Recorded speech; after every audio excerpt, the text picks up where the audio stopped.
Here with his trades ahead of results is Tim Seymour, the founder and CIO at Seymour Asset Management. He's also a CNBC contributor.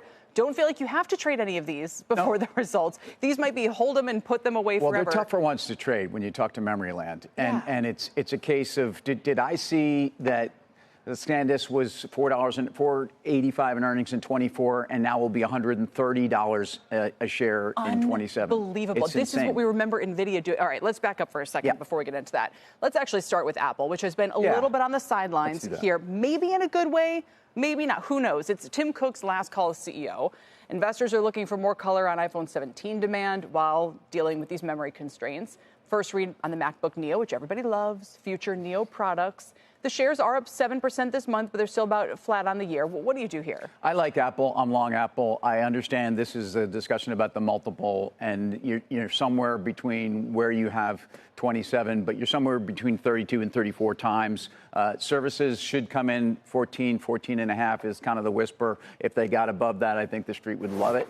iPhone shipments, we know, are solid. We know, Apple probably benefits a bit in a world where memory, what concerns me is that we think Apple is more insulated because of their ability to push people around and because they've managed some inventory, and that actually the memory costs are something they can not only absorb, but they might take some market share. I think that's consensus now, and that's part of the concern. I think at 2.8 times memory increase for them, it's a big deal. The vertically integrated nature of their business, we heard from Qualcomm yesterday that they clearly are getting to the end of the road, and that means Apple truly internally is getting these cellular modems in place. That's good for other places to offset costs.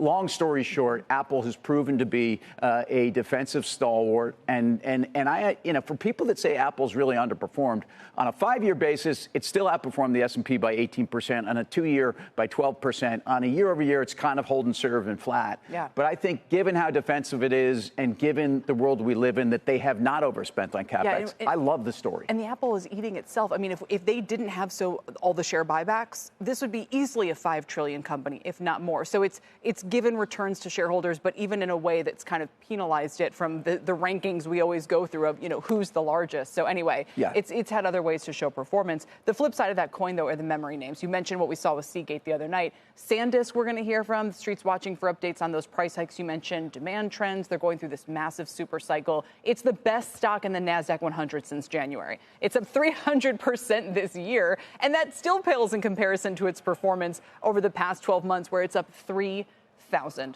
I mean, and I've been doing this a long time. I don't feel like I've ever been this sidelined on a name that has been such a dominant player. We talk about this on Fast Money all the time. And as everybody knows, demand is not the story. It's really about a supply response in anything that's commoditized, except for the fact that these long-term agreements are getting renegotiated. We finally have a lot more visibility, at least out through 28, when you'll start to see some degradation.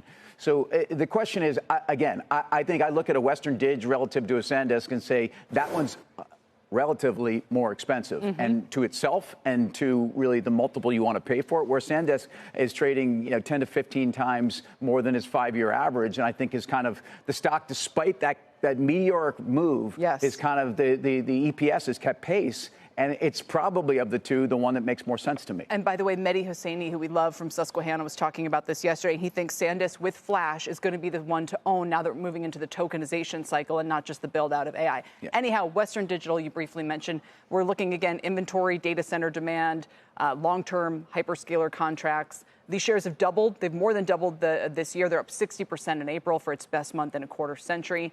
Over the past 12 months, I mean, 900% gain here.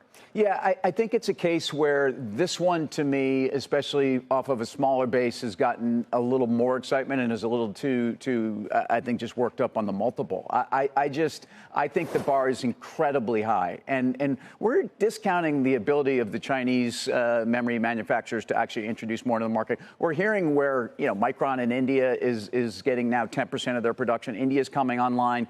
I think the supply response, which is what we always expect in a commoditized world, even though this time is different, is something I would be more worried about with Western Dig.